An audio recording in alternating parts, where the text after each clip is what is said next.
Assalamualaikum warahmatullahi wabarakatuh.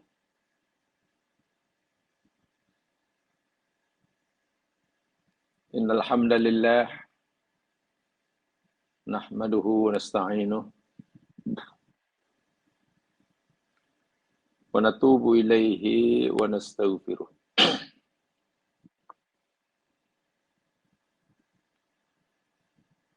Wa na'udzu billahi min syururi anfusina wa min sayyiati a'malina. Man yahdihillahu fala mudhillalah wa may yudlil fala hadiyalah. Asyhadu an la ilaha illallah wahdahu la syarikalah wa asyhadu anna Muhammadan abduhu wa rasuluh. Allahumma salli ala Muhammad wa ala ali Muhammad.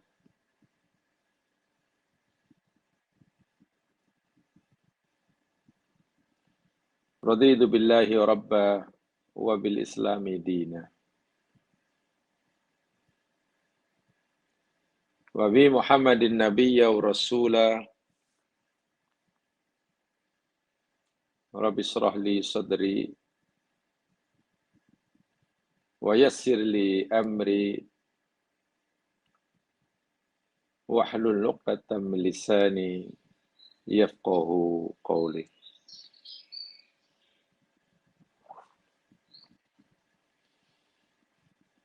Allahumma asbahna ala fitratil Islam wa ala kalimatil ikhlas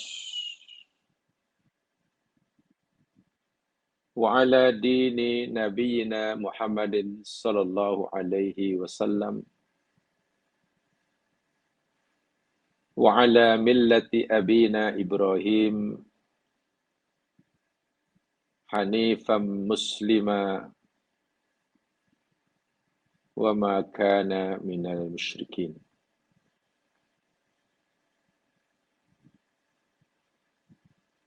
Allahumma bika asbahna wa bika amsayna wa bika nahya wa bika namut wa ilaikal masir.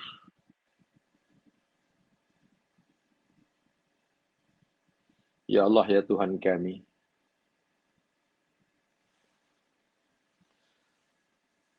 sungguh kami dapat hidup pagi hari ini semata-mata karena kehendak-Mu.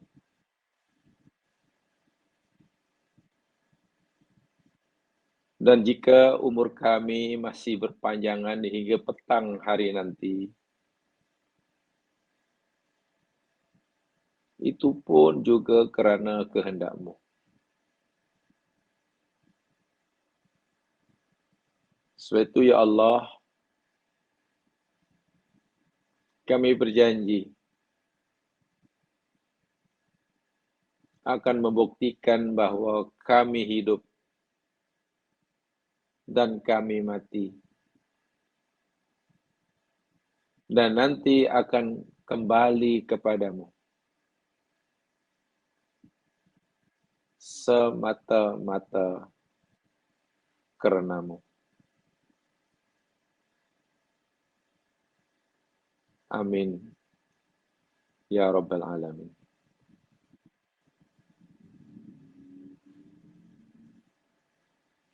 Para pendengar muslimin muslimat yang dirahmati Allah sekalian,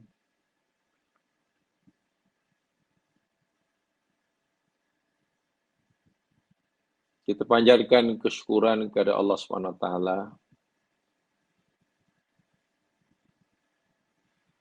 yang telah menghidupkan kita selepas Dia mematikan kita malam hari tadi.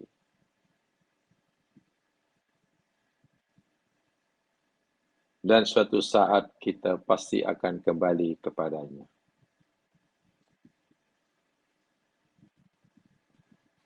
Jika pagi hari ini Allah masih belum juga memanggil kita, Allah masih memberi peluang pada kita untuk hidup.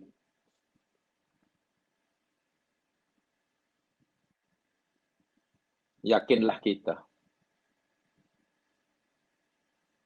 bahwa ada hikmah besar di sebalik kehendak Allah ini buat kita.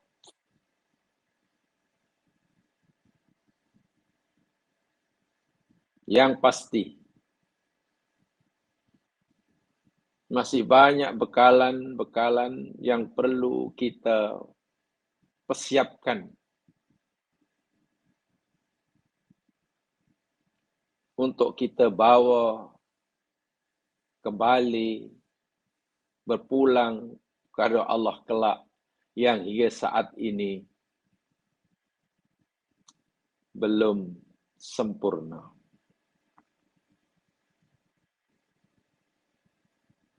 Renungkan diri kita. Apa agak-agak kebaikan, bekalan yang Allah suruh kita memilikinya, yang Allah suruh kita telah mendapatkannya sebelum kita berjumpa dengannya, yang hingga saat ini kita belum memilikinya.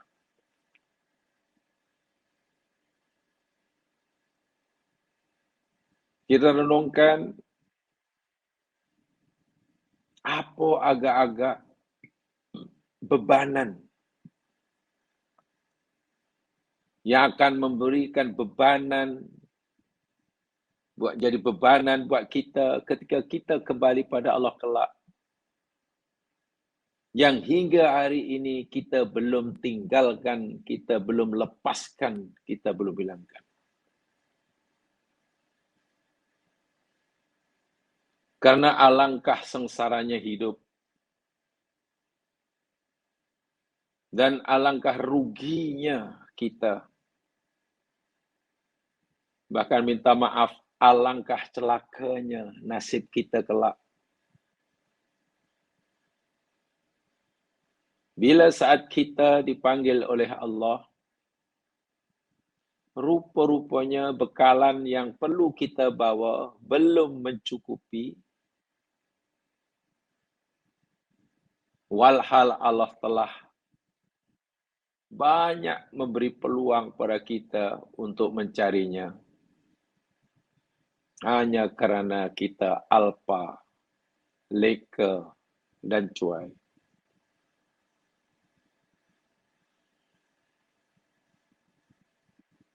Betapa celakanya nasib kita nanti.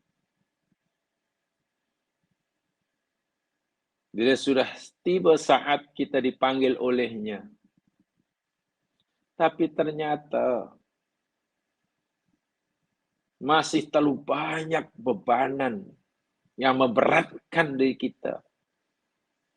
Yang akan menyusahkan dalam perjalanan kita menemui Allah.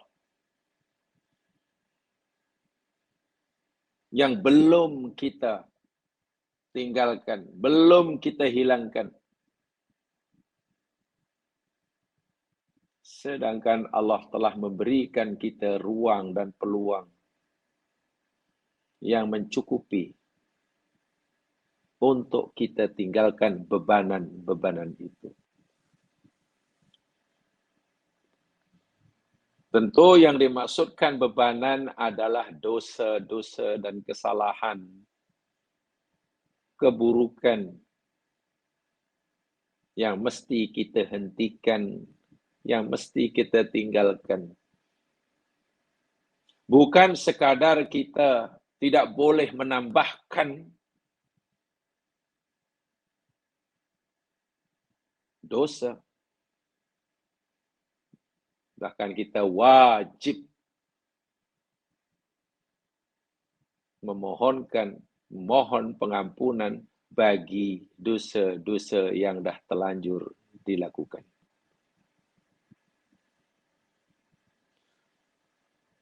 Selagi Allah bagi peluang, bukan sekadar kita mesti menambahkan bekalan, amal soleh, pahala, tapi kita juga mesti menjaga, memelihara amal-amal soleh yang telah kita lakukan selama ini terjaga, terpelihara. Janganlah ianya terbatal, terhapus kerana kesalahan kita sendiri. Suatulah kesempatan yang Allah berikan pada kita pagi ini, mungkin hingga petang nanti, mungkin hingga besok pagi. Terlalu amat sangat berharganya. Sangat berharga. Karena boleh jadi atau bahkan pasti bekalan yang kita perlu bawa belum cukup, sementara bebanan yang membebani diri kita, menyusahkan pikiran kita, masih banyak. Jamaah sekalian, mudah-mudahan saya yang menyampaikan ini benar-benar memahami, menghayati apa yang disampaikan tadi. Para pendengar yang dirahmati Allah sekalian, alhamdulillah, insyaallah pagi hari ini kita akan teruskan siri kajian kita dengan tajuk arti kehidupan, haqiqatul hayatid dunya, hakikat kehidupan dunia. Selepas kita pelajari bersiri-siri tentang istidraj, tajuk sebelumnya, mari hari ini kita pelajari sama bab yang keempat. Muka surat 35.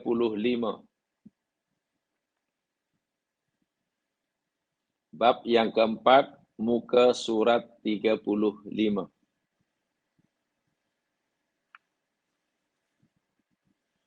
Dengan tajuk kematian adalah batasan antara kehidupan dunia dan kehidupan akhirat.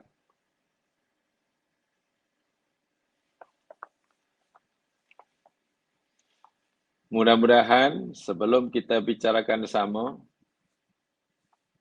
tajuk tentang istidraj telah kita fahami sama, walaupun dengan penjelasan yang mungkin masih jauh daripada sempurna. Dipersilakan jemaah sekalian untuk mendalami lebih lanjut tajuk istidraj tersebut. Hari ini kita beralih pada tajuk baru, yakni tentang al-maut, kematian. Akhir kepada kehidupan dunia, tapi awal kehidupan yang hakiki dan sebenar. Jika kehidupan kita sekarang ini akan berakhir dengan kematian,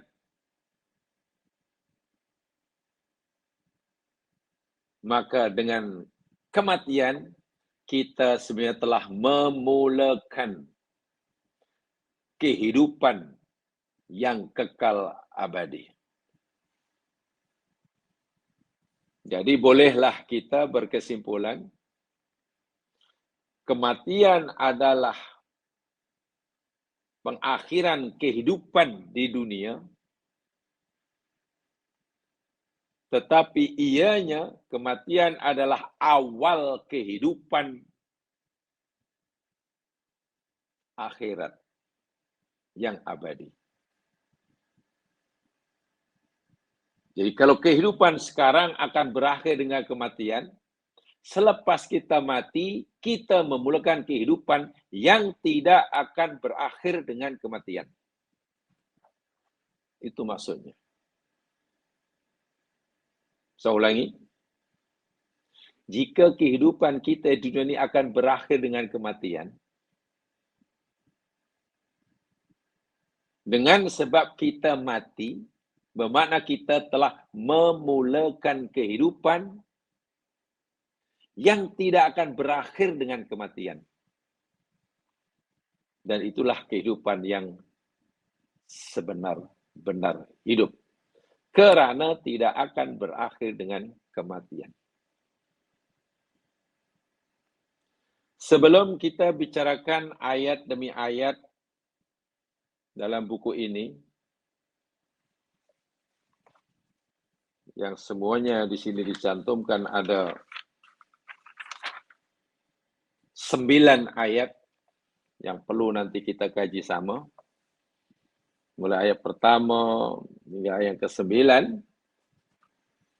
Izinkan saya pagi hari ini mengajak jamaah sekalian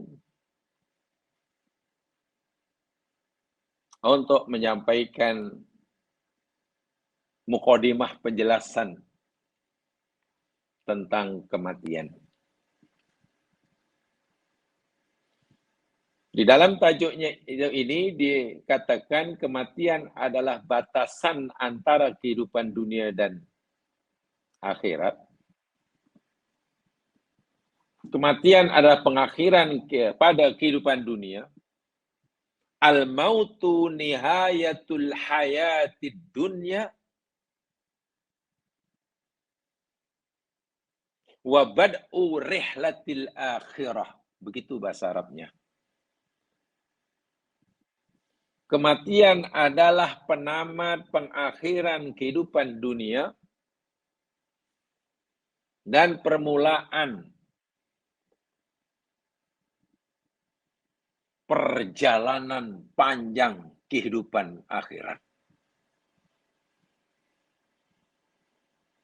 Itu satu.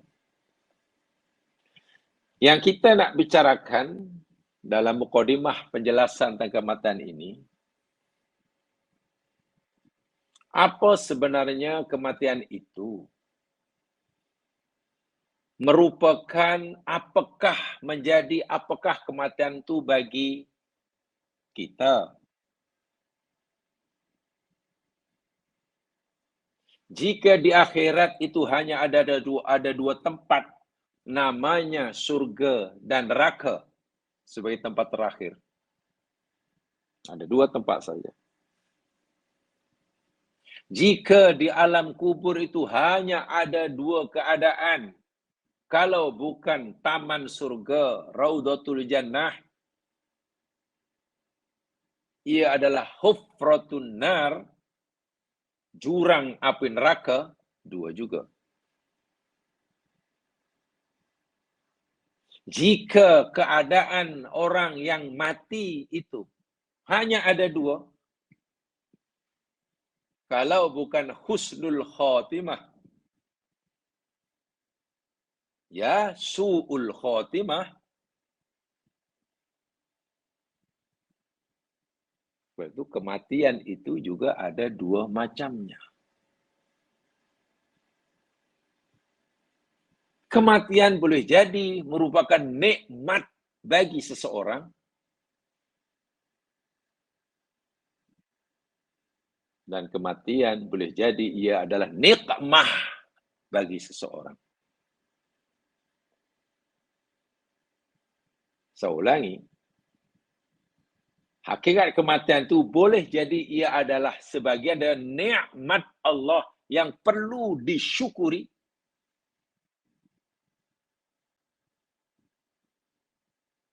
Dan bertuahlah seseorang yang bila kematiannya itu adalah sebagian daripada nikmat Allah baginya. Atau boleh jadi kematian adalah niqmah, siksaan Allah, azab Allah bagi seseorang,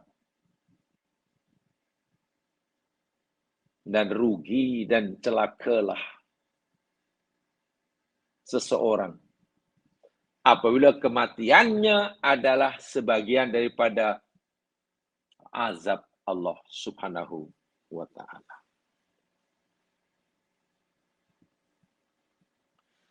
Di dalam Al-Quran banyak ayat-ayat yang cerita tentang kematian. Dan juga kehidupan tentunya. Satu di antaranya dalam surah Al-Mulk yang saya yakin semua telah menghafalnya. Dalam surah Al-Mulk ayat yang kedua Allah berfirman, "Alladzi khalaqal mauta wal hayata liyabluwakum ayyukum ahsanu amala."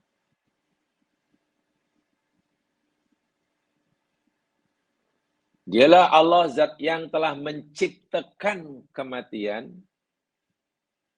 dan kehidupan. Tujuannya kerana dia hendak menguji kamu. Siapa di antara kamu yang paling baik amalnya? Jadi ada tujuan kenapa Allah hidupkan kita dan Allah matikan kita.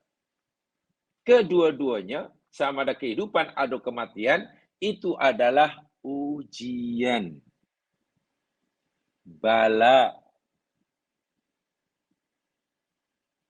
Untuk membuktikan sama ada kita ini orang yang baik atau orang yang sebaliknya. Sehingga dalam ayat ini sebetulnya tujuan kematian diciptakan dan juga kehidupan itu sama sebagai ujian. Yang menariknya, di dalam ayat ini, kehidupan atau kematian itu rupanya bukan suatu peristiwa. Bukan. Ya, karena kita bicara tentang kematian, kita ambil sajalah kematian. Kematian bukannya peristiwa rupanya.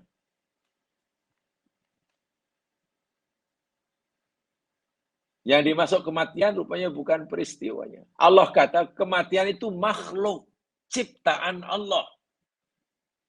Tengok ayatnya. Alladzi khalaqal mauta. Allah lah, dialah yang telah mencipta akan kematian. Jika Allah telah mencipta kematian, kematian jadi objek, jadi maf'ul bih, maka kematian itu makhluk. Macam kita. Macam bumi dan isinya. Dan lain sebagainya, dan lain sebagainya. Jadi tu'addul maut makhluqan kal hayat. Kematian itu adalah dianggap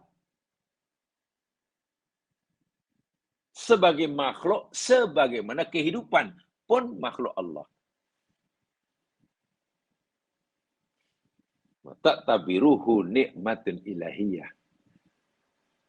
Dan hendaklah ia diyakini, dianggap sebagai daripada nikmat Allah Subhanahu wa ta'ala.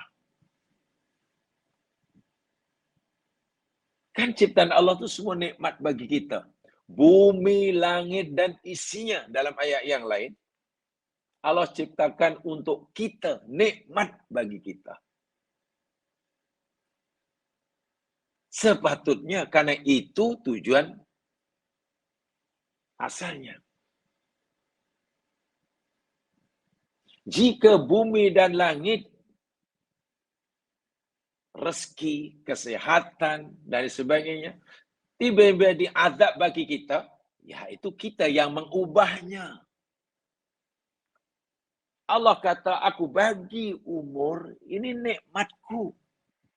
Tiba-tiba orang dibagi umur, malah menderita. Karena umurnya makin susah. Itu salah dia, dia mengubah sesuatu yang dikatakan oleh nikmat, dia ubah jadi kesalahan kita. Walhal kalau segala apa pemberian Allah ini kita perlakukan sesuai dengan kehendak yang memberi kita pemberian tersebut, ia nikmat, membawa kebaikan dan kebahagiaan. Pemberian Allah akan menjadi asbab penderitaan ima dunia wa ima akhirat jika pemberian Allah tadi disalahgunakan oleh kita.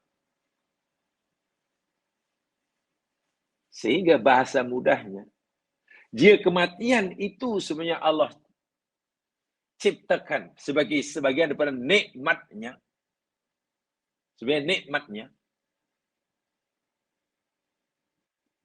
sepatutnya kematian itu adalah nikmat yang memberikan kebahagiaan kepada si mati, dan si mati merasa bertuah karena dimatikan.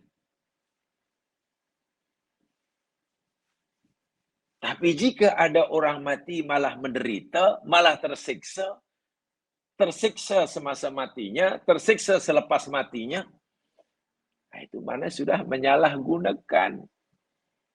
Pasti ada yang tidak betul semasa hidupnya. Sedangkan sepatutnya ia mati dalam keadaan husnul khotimah, merasai kenikmatan yang luar biasa. Kenapa pula justru ia mengalami penderitaan yang luar biasa? Mungkinkah nikmat itu menjadi azab? Mungkin jika kita salah guna. Kan begitu. Allah kata ini nikmatku, ini nikmat untuk membahagiakan kamu. Tiba-tiba bertukar menjadi azab, sumber penderitaan kita. Salah Allah yang memberikannya kah? Salah pemberian Allah kah? Atau salah kita yang mempergunakan pemberian Tuhan tadi? Pasti salah kita. Barangkali ada yang mungkin belum jelas bahwa kematian itu nikmat, hakikatnya nikmat Allah, sebagai nikmat Allah yang lain. Saya tunjukkan, coba jamaah lihat surah Al-Baqarah ayat 28. Coba lihat. Al-Baqarah ayat 28. Itu jelas sekali itu ayatnya. A'udzu billahi minasyaitonir rajim.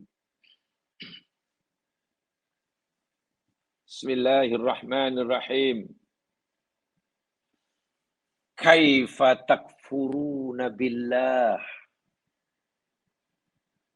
wa kuntum amwata fa ahyakum thumma yumitukum thumma yuhyikum thumma ilaihi turja'un. Ayat yang dimulakan dengan pertanyaan. Kaifa takfurun? Bagaimanalah kamu boleh kufur? Jamaah sekalian, kufur ini salah satu maknanya kan lawan kepada syukur. Kufur itu kebalikan lawan kata kepada syukur. Jadi bila Allah tanya kenapalah kamu kufur, maksudnya kenapalah kamu tak syukur? Kenapalah kamu ni kufur? Maksudnya, kenapalah kamu tak bersyukur?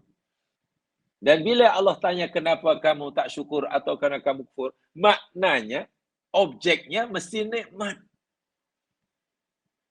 Kenapa kamu tidak syukur? Kita tanya, Ya Allah, syukur terhadap apa Ya Allah? Ya syukur pada nikmatku lah. Ya Allah, apa nikmatmu yang hambamu yang kami perlu wajib mensyukurinya? Lalu Allah sebut nikmat-nikmat itu. Kuntum amwatan. Dulu kamu ni mati. Fahyakum, lalu Allah hidupkan kamu. Kemudian ia matikan kamu. Kemudian ia hidupkan kamu. Kemudian kepada kamu dikembalikan. Tengok Allah menyebut. Mati, hidup, mati, hidup. Jika kehidupan itu kita rasakan kita ini sebagai nikmat, kematian pun hendaklah kita yakini sebagai nikmat. So Allah kata, kenapa kamu tidak syukur? Aku hidupkan kamu. Oh iya ya, kalau itu hidup itu nikmat. Sama juga, kenapa kamu tidak syukur? Aku matikan kamu. Masalahnya macam mana hendak mensyukuri kematian atau macam mana hendak merasakan menjadikan kematian itu sebagai nikmat. Sehingga kematian benar-benar sesuatu yang tidak dihindari, ditakuti, dielak, menyeramkan, tapi kematian justru sesuatu yang diidam-idamkan, yang diharapkan. Nah, mengelak tidak mungkin, sebab itu benda yang pasti. Maksudnya macam mana ketika menghadapi kematian, hatinya gembira. Keinginannya begitu meluap-luap untuk segera jumpa kekasihnya. Bukan takut untuk jumpa penciptanya sehingga ingin tambahan masa. Minta balik ke dunia lah. Kan dalam Quran banyak itu. Boleh tak, Ya Allah, tambah sedikit masa lagi. Baliklah kami ke ini. Itu kan ketakutan menghadapi Allah Subhanahu Wa Taala. Kematian sehingga menyeramkan baginya. Menakutkan baginya. Bahkan dianggap olehnya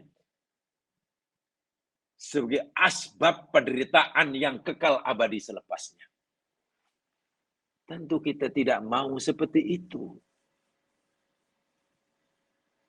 Tentu yang kita maukan dengan datangnya kematian, hati berbunga-bunga.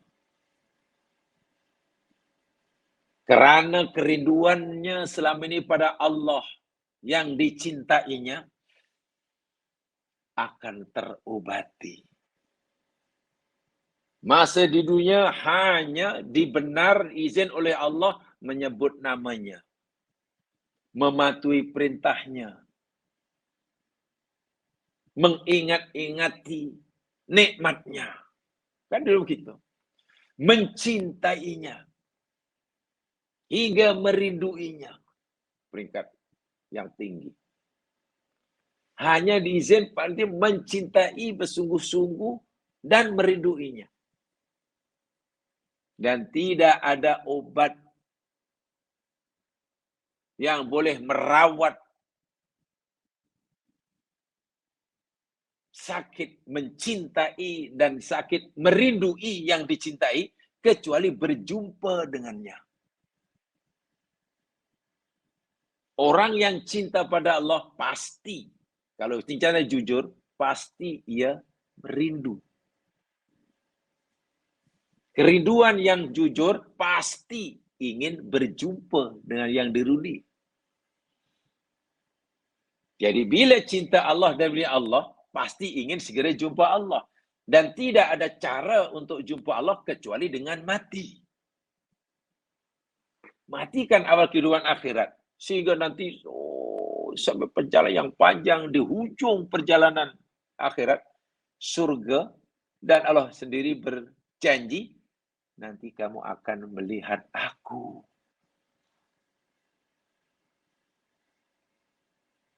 So, kematian sebetulnya boleh menjadi makhluk yang sangat menakutkan bagi seseorang, tapi kematian juga boleh merupakan satu sosok makhluk yang sangat menyenangkan bagi seseorang.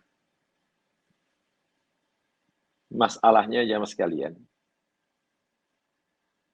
mata yakunul maut nikmatan. Nahmadullaha rabbana 'alaiha wa natamannaha. Bila kematian itu menjadi nikmat bagi kita. Allah katakan ini nikmat, tapi juga kita dapat merasainya sebagai nikmat. Dan kita memuji kepada Allah. Memuji Allah yang mematikan kita. Dan kita mengharap-harapkan akan segera jumpa Allah karena kematian itu. Jamaah yang dirahmati Allah sekalian. Kematian itu pada hakikatnya yakni tasrihun wa inhaun li wadifatil hayat. Kematian itu pada hakikatnya yakni satu pembebasan, pelepasan diri kita dan berakhirnya tugasan yang Allah berikan pada kita daripada tugasan-tugasan hidup di dunia. Tak ada lagi perintah yang wajib kita lakukan. Tak ada lagi larangan yang wajib kita tinggalkan. Berhenti, semua taklif berhenti. Sehingga kita terbebas, terlepas daripada segala taklif. Itu kematian.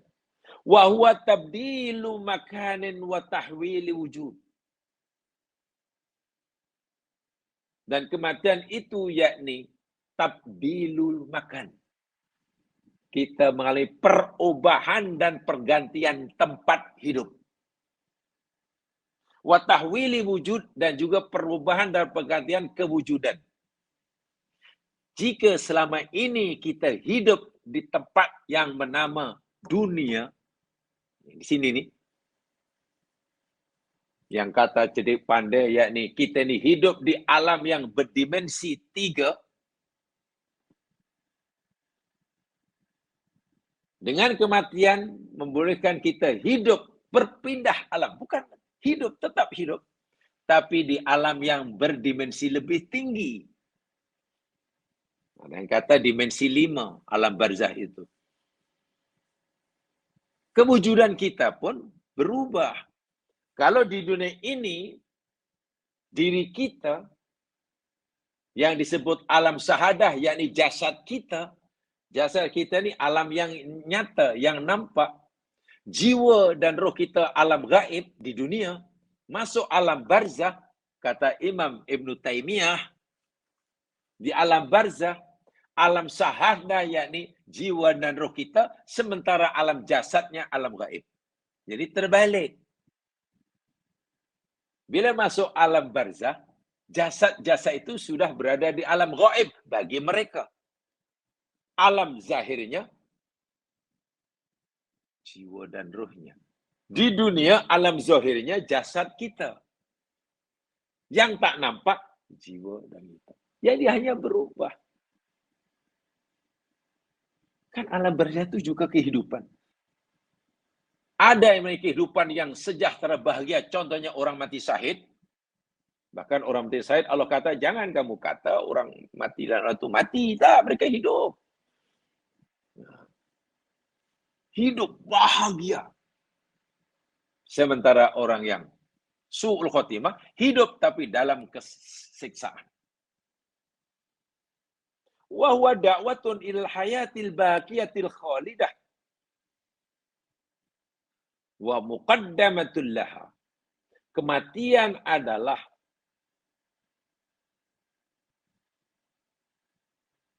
permulaan bagi seseorang untuk menjadi kehidupan yang kekal abadi. Tetapi ianya hanya muqaddimahnya. Jadi bila orang mati, mana ia telah berada di muqaddimah kehidupan yang kekal abadi. Karena masih panjang perjalanan selepasnya. Idh kama ana maji al-hayati ila dunya wa bi khalqin wa taqdirin ilahiyin kadzalika dhihabuha min ad-dunya huwa aidan bi khalqin wa taqdirin wa hikmatin bil ilahiyin.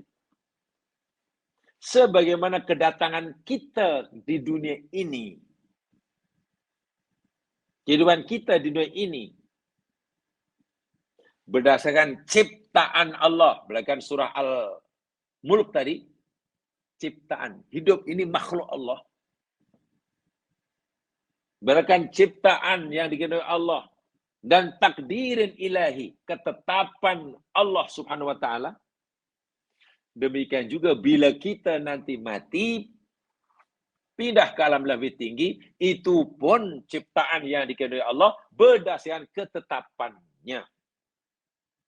Hanya saja.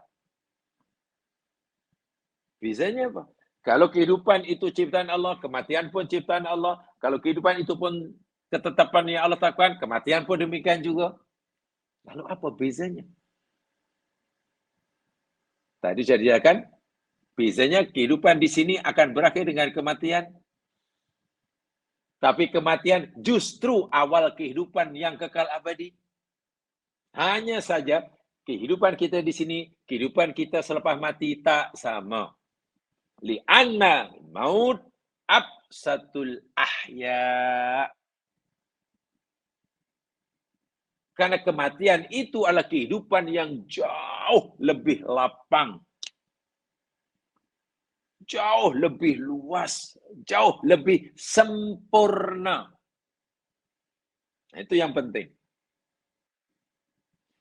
Kematian itu adalah kehidupan yang jauh lebih luas, lebih sempurna, lebih hakiki. Kita katakan lebih luas, ya alam dunia seluasnya berapa lah. Alam dunia luasnya berapa? Bahkan kalau kita katalah minta maaf lah. Kalau kita katalah, ya contohlah, saya warga Selangor umpamanya. Saya warga Selangor, saya warga PJ umpamanya. Lalu saya duduk di PJ ini seorang diri katalah. PJ seluas ini katalah saya seorang yang dulu terasa sangat luas.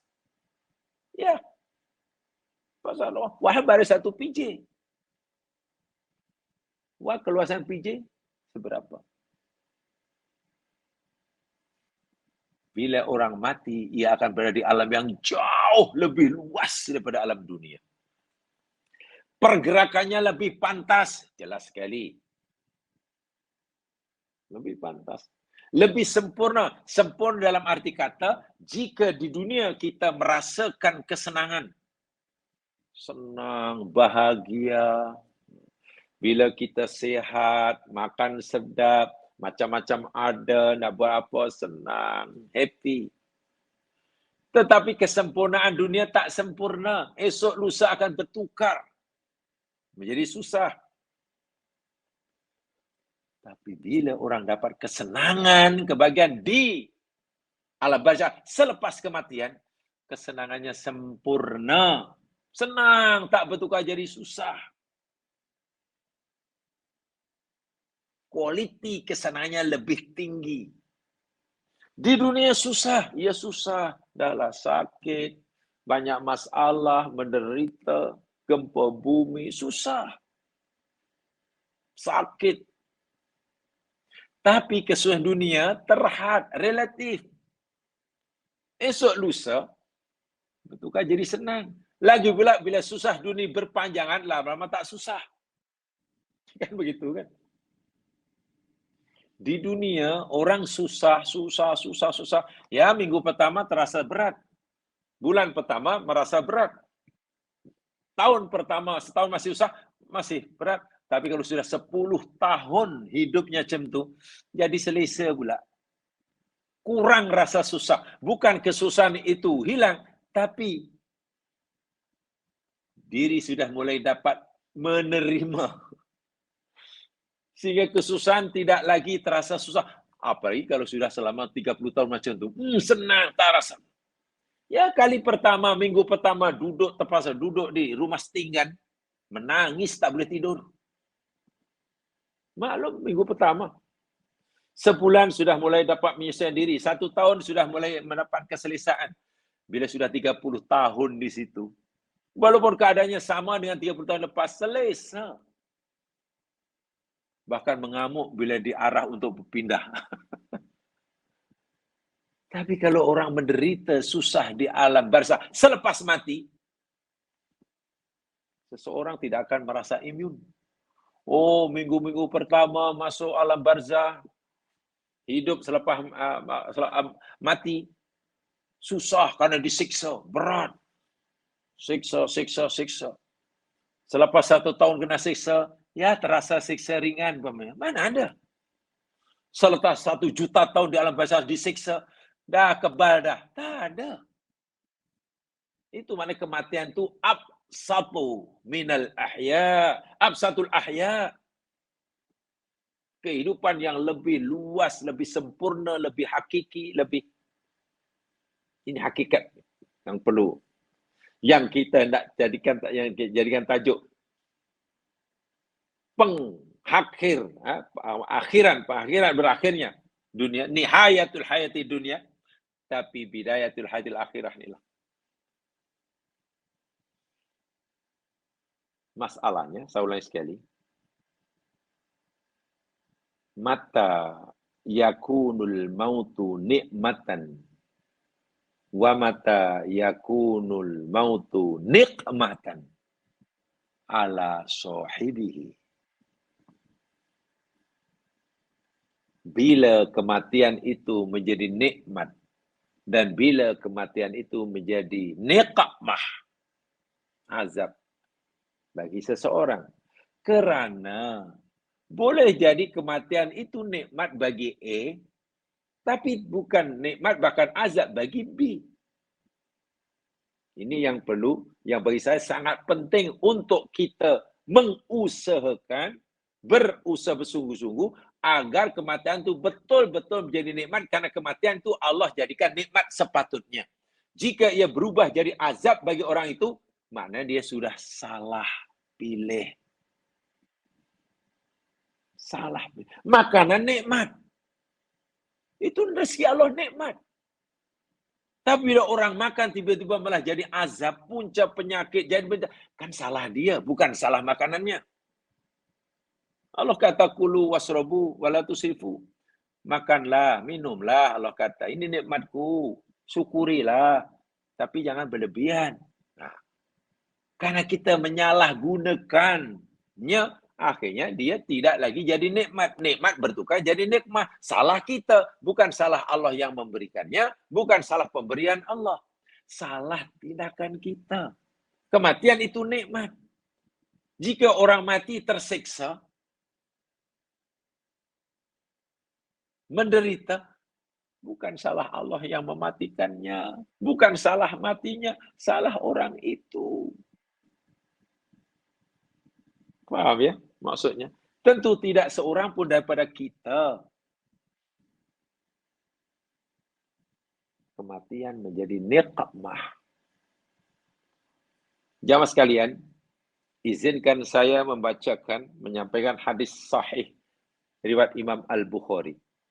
Ingat ya, tadi saya katakan kita belum memulakan kajian ayat dalam buku ini, tapi saya ingin memberikan muqaddimah dahulu. Penjelasan muqaddimah tentang kematian untuk hari ini. Di dalam hadis sahih ya Imam Al-Bukhari, daripada Abu Qatadah Al-Haris radhiyallahu an. Anna Rasulullah sallallahu alaihi wasallam murra alaihi bi janazah. Bahwasanya Nabi sallallahu alaihi wasallam ketika itu ya dilalui, mana ada satu kumpulan manusia lalu depan Rasulullah membawa jenazah, mengiringi jenazah, tidak dibawa ke tanah perkuburan. Bukan Nabi berjalan lalu jumpa jenazah. Nabi sedang itu kuna ada jenazah, ada iring-iringan, rombongan membawa jenazah ke tanah perkuburan. Tiba-tiba Nabi berkomentar.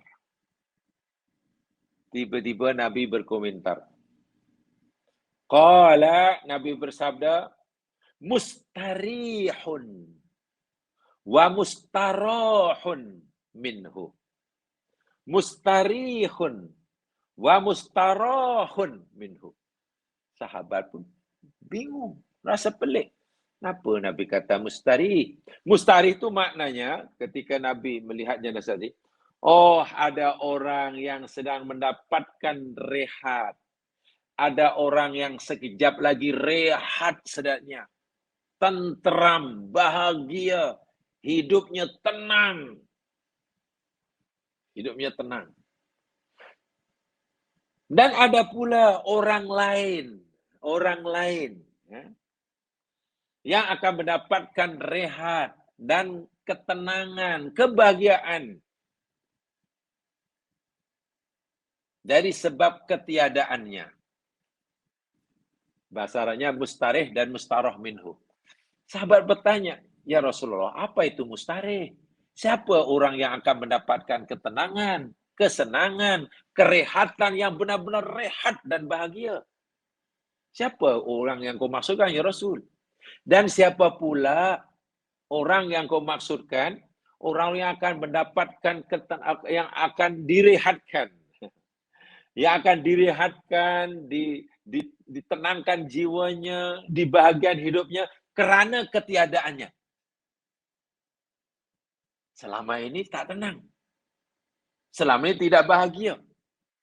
Tapi dengan sebab ketiadaan orang ini, orang lain, dia jadi tenang. Apa maksudnya ya Rasul? Qala, setelah sahabat bertanya, mal mustarih wa mal mustarahu minhu ya Rasulullah. Nabi kata, al-abdul mu'min yastarihu min nasabid dunya wa adaha ila rahmatillah. Wahai sahabatku, orang mukmin apabila dia mati, orang mukmin semasa hidup, kehidupan ini diterima sebagai nikmat Allah dan ia perlakukan kehidupan sebagaimana apa yang Allah kenai, karena ia nikmat. Orang mukmin yang seperti itu, bila ia mati, ia akan mendapatkan rehat. Yastarih, direhat. Ia terlepas bebanan daripada kepenatan dunia. Dia terbebas daripada kesusahan dunia. Hiruk pikuk dunia, bebanan dunia. Kan hidup ni susah je Mas Kan. Susah. Bekerja, cari yang halal susah. Bahkan minta maaf, na'udzubillah, ada orang sesat kata, jangankan cari yang halal, cari yang haram pun susah. Allahu Akbar. Itu orang yang sesat lah. Zaman sekarang ni, jangankan cari yang halal, cari yang haram pun susah. Rupanya dia di kaki nombor ekor. Selalu beli nombor ekor, tak dapat. Kan main dengan nombor ekor, judi nombor ekor tu haram. Kan asyik kalah je tu, jadi haram pun susah. Hidup ni susah. Mungkin itu susah tengok dengan berbagai macam hiruk pikuk pancar roba. Fitnah sana sini. Bila orang mukmin sejati mati, ia rehat. Dia bahagia, dia tenang, nyaman hidupnya. Berpindah kepada hiruk pikuk keseluruhan dunia, ila rahmatillah.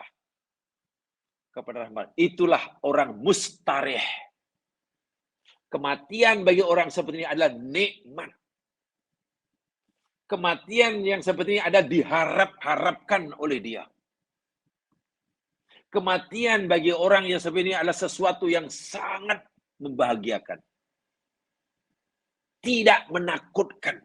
Justru sesuatu yang diidam-idamkannya. Ibarat orang yang susah payah hidup di tepi rumah, tepi parit, tepi sungai, setinggan. Kais pagi, makan pagi, airnya kotor, susah lah. Tiba-tiba disuruh pindah oleh majlis bandaran, dibagi rumah.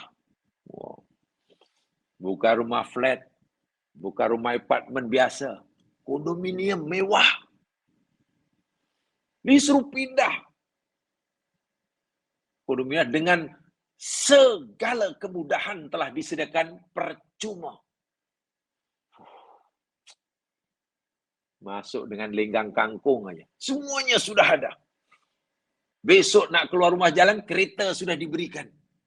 Allahu Akbar walillahilham. Nak cari barang dapur, sudah. Pergi supermarket, ambil sendiri. Free. Tak bahagia macam mana. Asalnya duduk setinggan yang susah, disuruh pindah ke rumah mewah. Itu baru ke dunia. Ini tidak. Si mukmin ini di dunia terpaksa berjuang, berhati-hati. Nak pastikan jangan sampai melanggar larangan Allah. Jangan sampai melakukan perbuatan yang Allah murka. Dan itu difikir setiap hari. Malamnya dikurangi tidurnya untuk qiyam. Selera makannya ditahan untuk berpuasa. Susah itu. Bila mati maknanya bebas dari kesusahan, rehat daripada taklif, pindah kepada rahmat Allah. Itulah mustarih. Nabi kata. Kematian bagi orang seperti itu adalah nikmat. Kematian bagi orang itu adalah sesuatu yang dirindui selama ini. Dan orang itu sangat merindukan. Sekarang terobati penyakit rindunya. Karena sudah diizin. Mulai diizin. Atau diizin untuk memulakan perjumpaannya dengan kekasihnya. Mustarih. Apa yang mustarah minhu itu macam mana ya Rasul? Wal abdul fajir yastarihu minhul ibad wal bilad wasyajar wad dawab. Adapun seorang hamba yang fajir, jahat. Fajir itu jahat. Orang yang zalim, orang yang selalu buat onar, orang buat huru hara, menyusahkan orang, mati. Maka orang-orang lain di kampungnya, orang lain, bukan dia. Bila si jahili, si penjahat, si zalim ini mati, orang-orang lain yang ada di kampungnya, di bandarnya, tumbuh-tumbuhan yang ada di kampungnya, binatang-binatang yang ada di hutannya. Allah Nabi sebut ni, ibad, bilad, syajar, dawab, semua rehat. Binatang pun akan kata, terima kasih ya Allah, alhamdulillah, barulah kami dapat rehat dengan sebab kematian si zalim itu. Sebab selagi si zalim itu hidup, ya Allah, kami pun tak tenang.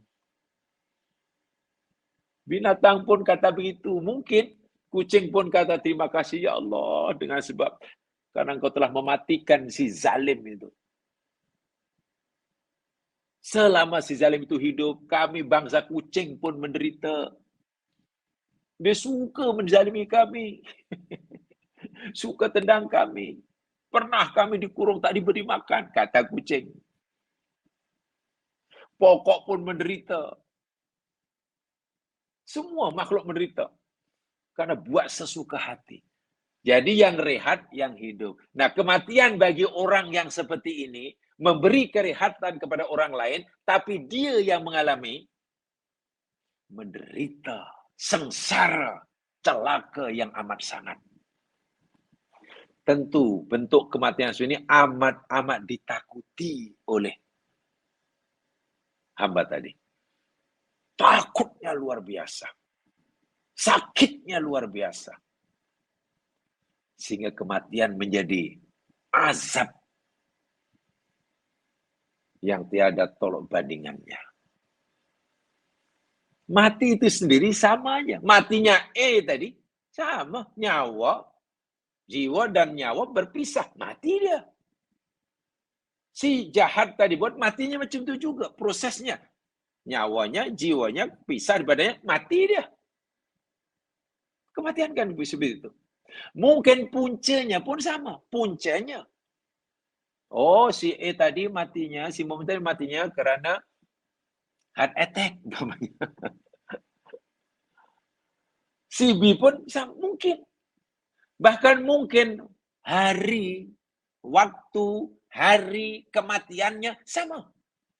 Matinya sama-sama pukul 9 malam. Hari Rabu. Kalau bulannya sama, Januari. Tengok.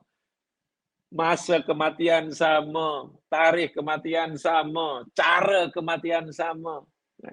Tapi kenapa kematian menjadi nikmat bagi A, tapi siksa bagi B? Jadi kalaupun, dan kedua-duanya, kematian bagi A yang nikmat bagi A, itu adalah awal kehidupan sebenar bagi A, ini sebab mati.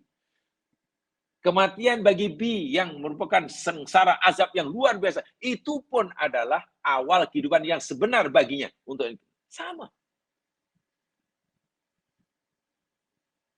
Adakah kematian itu adalah awal kehidupan bagi setiap orang? Iya. Bagi orang mukmin ke orang kafir ke orang jahat ke calon ahli neraka ke calon surga, kematian itu awal perjalanannya. Itu kan tajuknya. Tapi yang Isa berikan, karena itu sama, lalu apa bezanya antara orang mukmin dengan orang kafir? Kita mesti berbeza. Walaupun sama-sama kematian kita sebagai orang mukmin awal kehidupan akhirat yang kekal abadi menuju surga. Kematian orang kafir awal kehidupan mereka dalam perjalanan menuju neraka. Sebagai awal kehidupan, betul. Sempadan kehidupan dunia dan akhirat, betul. Tak ada masalah itu.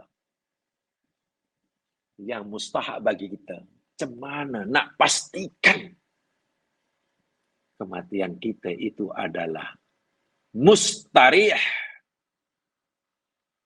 Kita mendapat gelaran mustarihun. Dan kita tidak mau mendapatkan gelaran mustarahun minhu. Jamaah boleh rujuk dalam Bukhari. Dan baca sarahnya kalau perlu ya. Lihat dalam Bukhari dan baca sarahnya. Sebab dengan, ya mungkin kalau kita sendiri yang memahami, kurang luas pemahaman kita mungkin.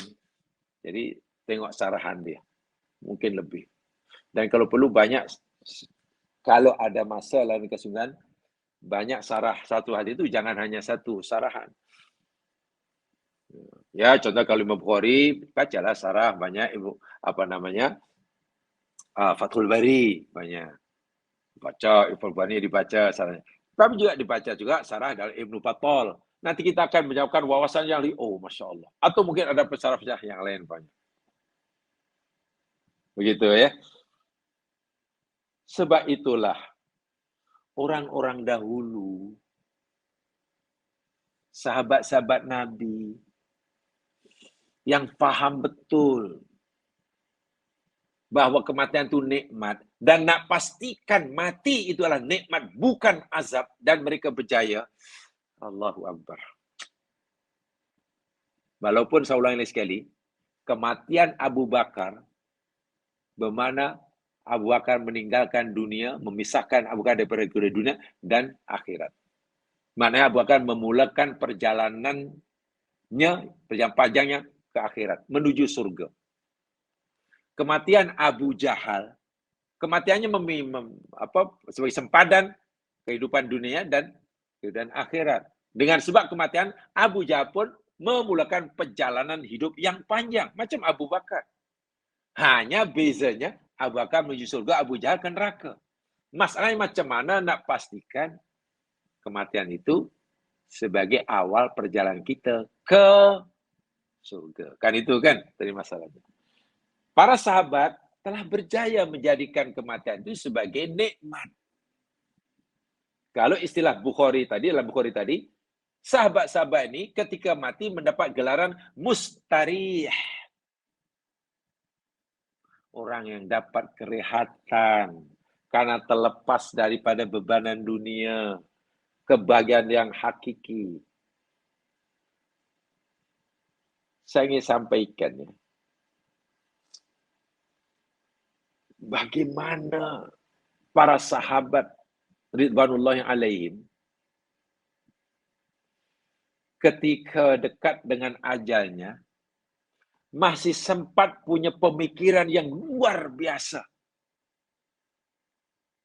Cara berpikir masih sangat-sangat bernas dan bermutu tinggi. Saya tidak tahu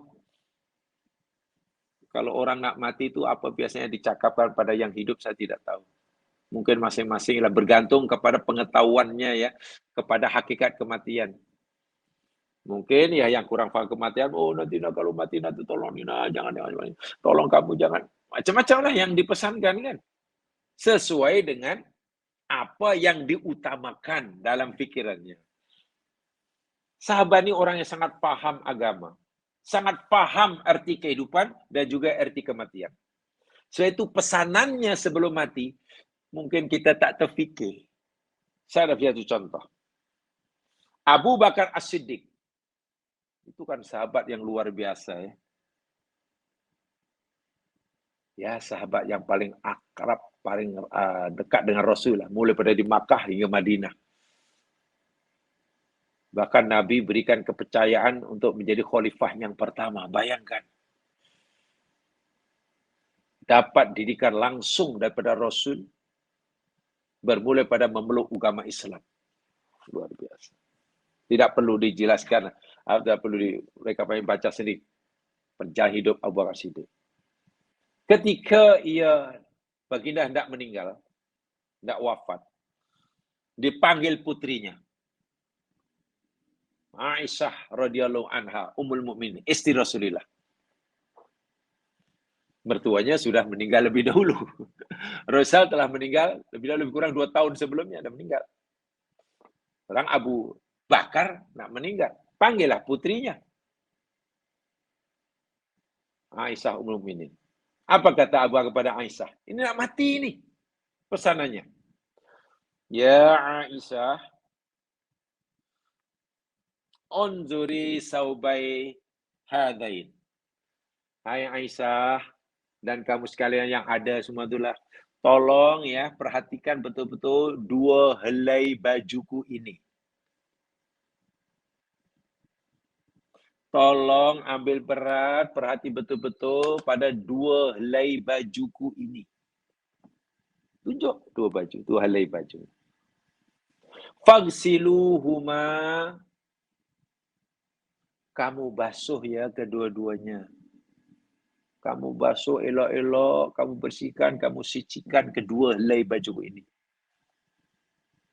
Wa kaffinuni fihima. Dan nanti bila ajalku telah tiba,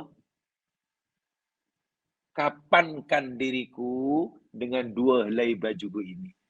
Atau jadikanlah 2 bajuku yang dalam ini baju lama bukan baju baru. Sebab itu suruh basuh. Baju yang dah biasa dipakai sehari-hari lah.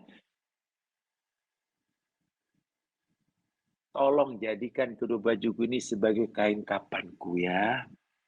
Wahai Aisyah. Aisyah pun rasa pelik. Ini khalifah, ini Amirul Mukminin. Ayahku ini Amirul Mukminin. Presiden lah. Dia Perdana Menteri. Lebih daripada itu. Dia bukan orang miskin, kaya raya. Abu Hani kan kaya raya asalnya. Takkan nak mati. Nak kain kapan pun pakai baju yang dah dipakai selama ini.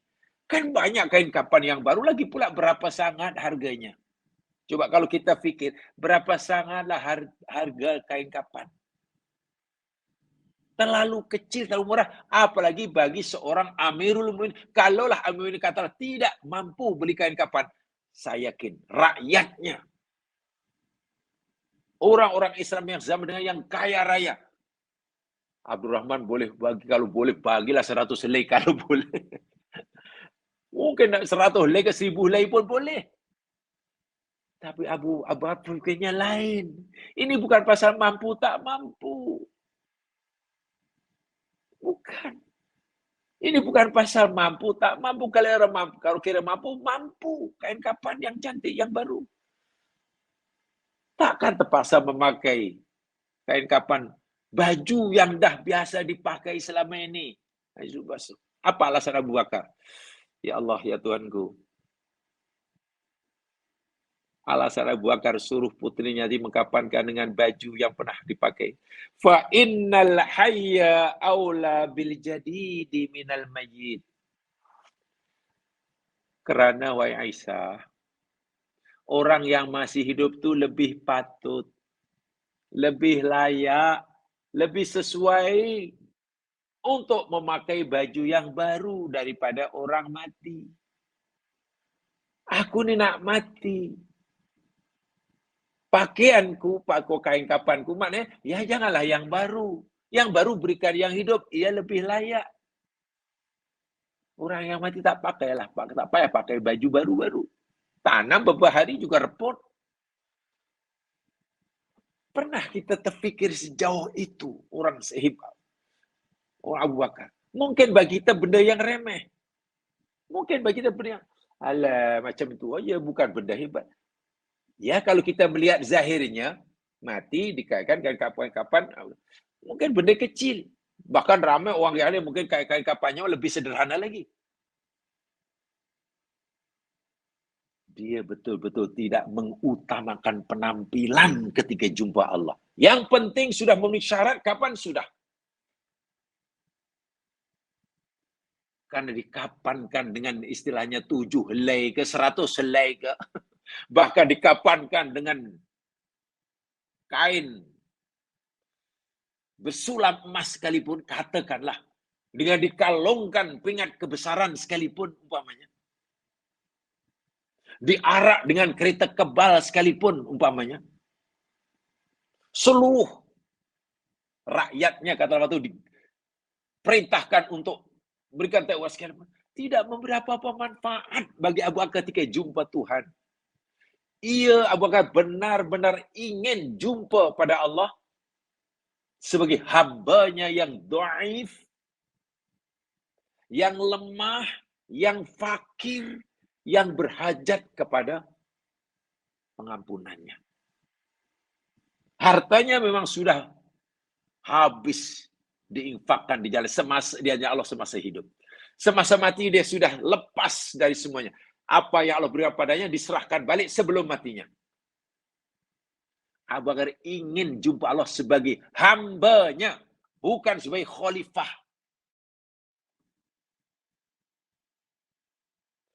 Abu Bakar ingin jumpa Allah Subhanahu wa taala sebagai hamba yang fakir.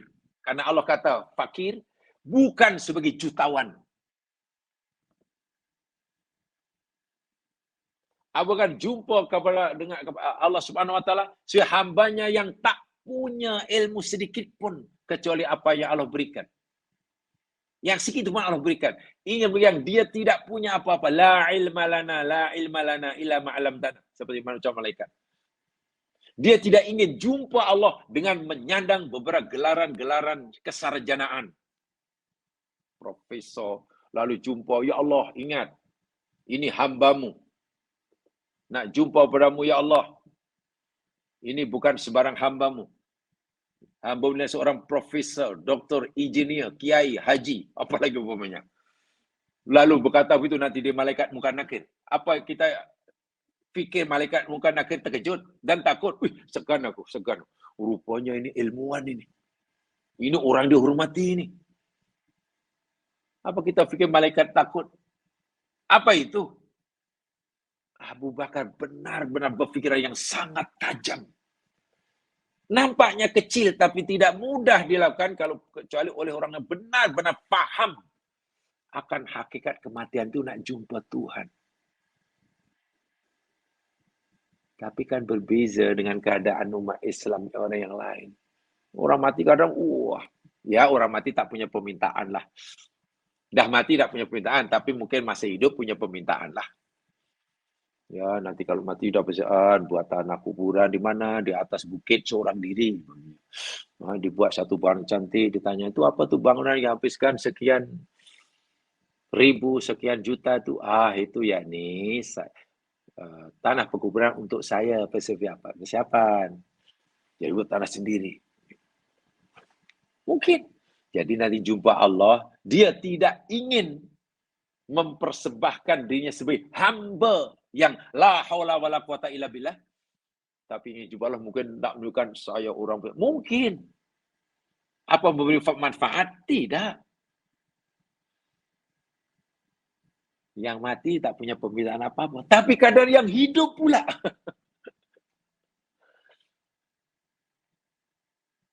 Saya pernah ditanya jamaah sekalian. Ada satu yayasan yang kaya raya. Pengasasnya sudah meninggal. Lalu yang hidup ini tentulah berhati-hati menjaga harta benda yayasan peninggalan arwah. Tidak boleh diselewengkan. Adalah segala peninggalannya ini dimanfaatkan, digunakan untuk kepentingan. Untuk kepentingan dan untuk kebaikan si mati. Jadi ada yang bercadangkan, ini orang yang mati ini, ya mati kan kuburnya biasa saja. Bahkan mati sudah ada bangunan, kecuali orang yang setengah orang ada, sebelum mati sudah ada kubur sendiri, bangunan sendiri, lengkap. Lubang sendiri nanti tinggal masuk, wah, ekon lagi. Katalah orang mati itu. Kemudian ya, karena duit banyak ditinggalkan, apa kata? Kita bangun kuburnya cantik-cantik. Kita indah sekali. Supaya orang tahu bahwa bila saya kubur, itu kubur si fulan-fulan. Coba kalau renungkan. Seindah manapun. Terlepas daripada ini halal atau haram ya. Perintah atau larangan ya. Walaupun hadis itu larangan kan. Tidak boleh binaan di atas kubur kan. Nah itu jelas itu larangan. Nah, itu semua sudah tahu. Sekarang, pertanyaannya bukan itu larangan atau tidak, boleh atau tidak, bukan itu. Yang ingin saya sampaikan aja ini, katalah orang itu membina bangunan. Cantik, indah. Oh, dengan chandelier lagi, dengan ekor, dengan... kalau perlu itu ada peti ais. Jadi kalau yang ziarah kubur nanti kalau haus boleh terus minum. Berjuta. Pertanyaannya, adakah rezeki Allah yang banyak peninggalan si mati kita gunakan untuk membina bangunan di atas bukit? Itu memberi manfaat kepada si mati atau hanya untuk memuaskan hati si hidup? Coba. Kan itu hanya untuk memuaskan hati si hidup. Dahlah itu haram. Ya kan tak boleh kau bangun itu haram. Tapi itu tujuannya. Apakah manfaat bagi si mati? Apakah si mati sengsara jika kuburnya tidak ada bangunan? Kemudian si mati tiba-tiba jadi bahagia. Senang lenang di alam barzah setelah kita buatkan binaan yang indah di atas kuburnya. Juga tidak. Itu hanya untuk memuaskan si hidup. Membina tanah kubur itu hanya untuk menyenangkan si hidup, bukan untuk si mati. Mati. Macam Abu Bakar tadi tengok. Mati. Lalu ditanam gitu aja. Tak adalah upacara. Apakah Abu Bakar rugi? Tidak. Tidak rugi. Bahkan Abu Bakar, tolong kapankan aku dengan bajuku yang dah aku pakai ya. Allahu Akbar. Sesederhana itu nak jumpa Allah. Ya, nak jumpa Allah tidak boleh memperhatikan penampilan. Yang hidup lebih layaklah untuk pakai baju baru daripada yang nak mati, kata Abu Bakar. Sekarang katalah Abu Bakar kematian, kita adakan upacara. Upacara negara yang dahsyat. Kita kerahkan sahabat-sahabat.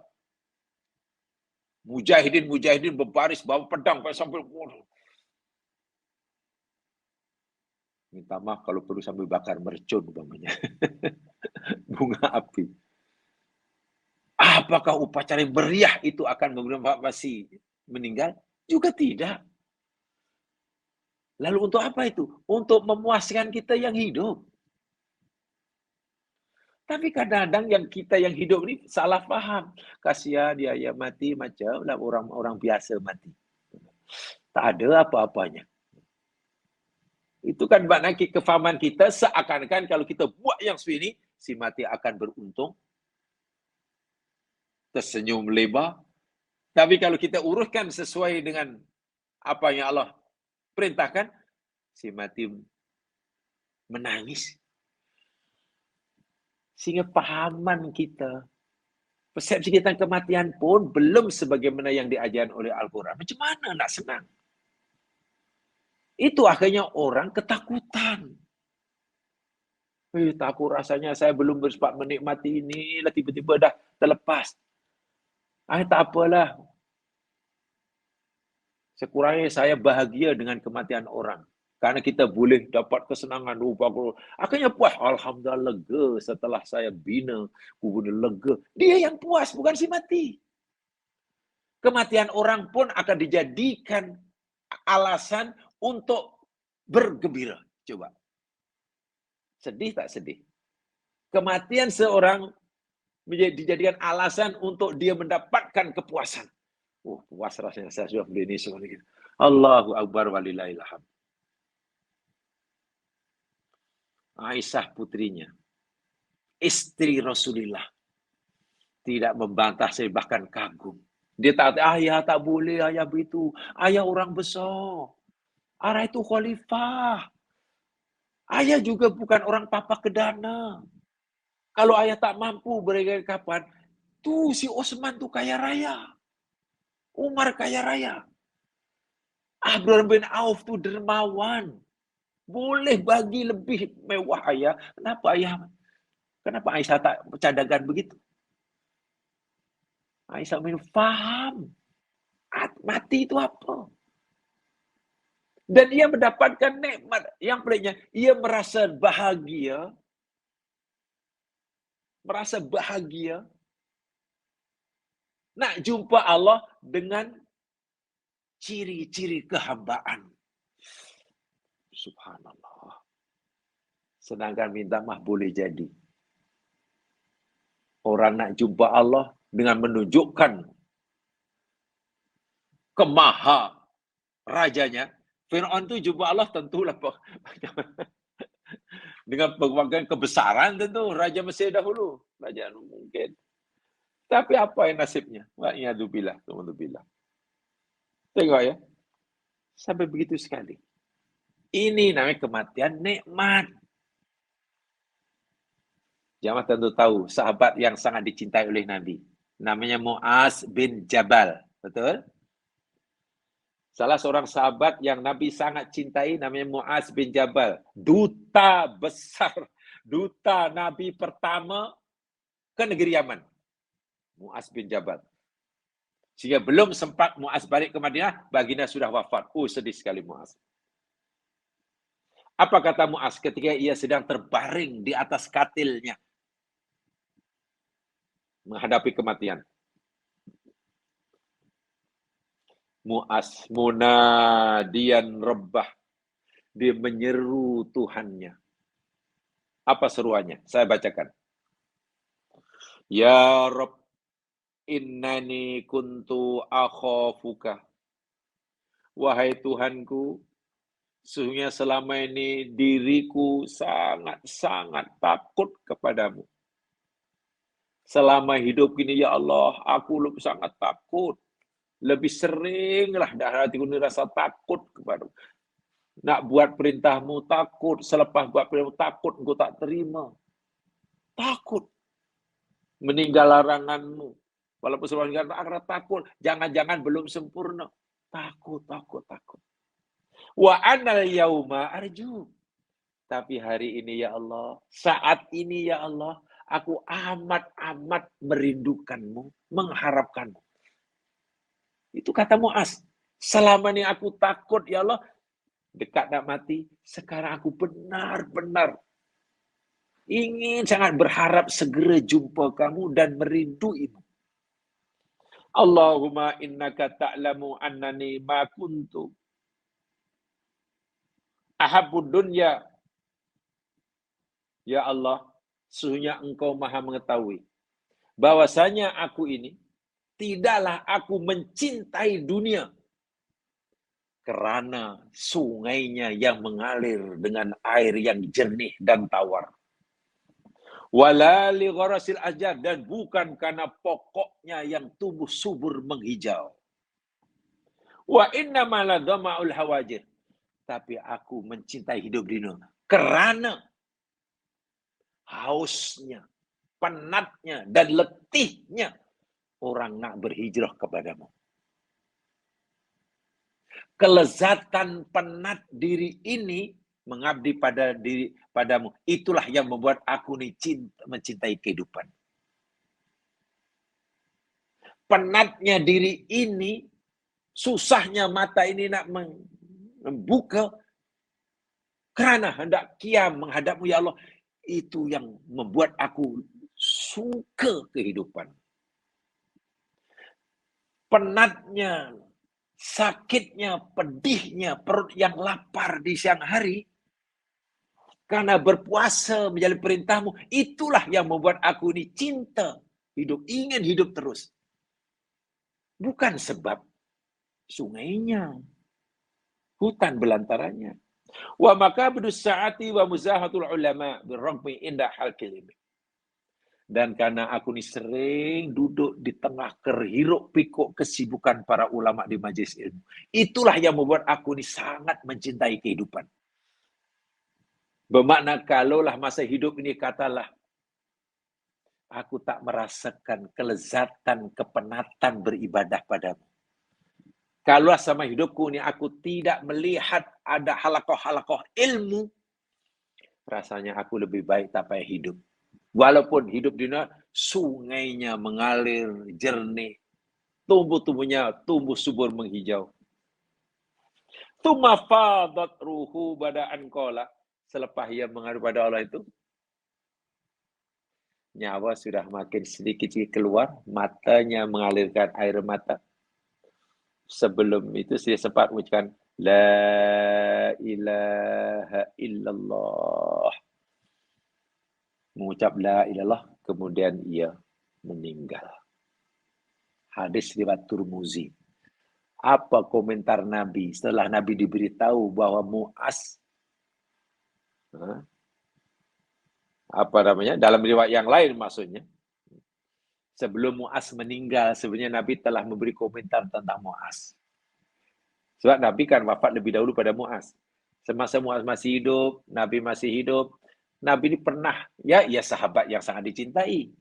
Nabi pernah kata, Ni'mar rajulu Muaz bin Jabal. Sebaik-baik lelaki sahabatku itu Muaz itulah. Tengok, orang yang punya makom sangat tinggi. Dia mengadu pada Allah dengan jujur, ya Allah, masa hidup aku sangat mencintai kehidupan. Tapi bukan karena sungainya, bukan karena hutannya, bukan karena hujannya, bukan karena langitnya, bukan karena pemandangnya, bukan karena makanannya. Tapi aku mencintai hidup dahulu, ya Allah, karena aku dapat merasakan kenikmatan kepayahanku beribadah kepadamu. Kenikmatan aku berjaga malam karena berbisik denganmu. Kepenatan berlapar perut karena berpuasa karenamu. Kepenatan ketika aku berada di majelis halakoh para alim ulama pada zamannya. mempelajari ilmu. Kalau bukan kan itu, ya Allah, rasanya aku langsung tidak ingin hidup walaupun sesaat. Lepas itu baca la ilaha illallah, mati. Orang seperti ini dipanggil mustarih. Mustarih. Ya, mas sekalian, nampaknya untuk sementara itu saja yang saya sampaikan. Ya. Ini sebagai mukadimah penjelasan al-maut. Mungkin nanti saya akan tambahkan banyak agar kita paham betul sebelum masuk pada ayat-ayat ini. Kurang lebih mau dimaafkan, yang benar pada Allah jua, silap kelemahan sendiri. Anakallahumma bihamdika, asyhadu an la ilaha illa anta, astaghfiruka wa atubu ilaik. A'udzu minasyaitonir rajim wal 'ashr. Innal insana lafi khusr illa alladziina aamanu wa 'amilus shalihaat tawassaw bil haqq tawassaw bis sabr. Assalamualaikum warahmatullahi wabarakatuh.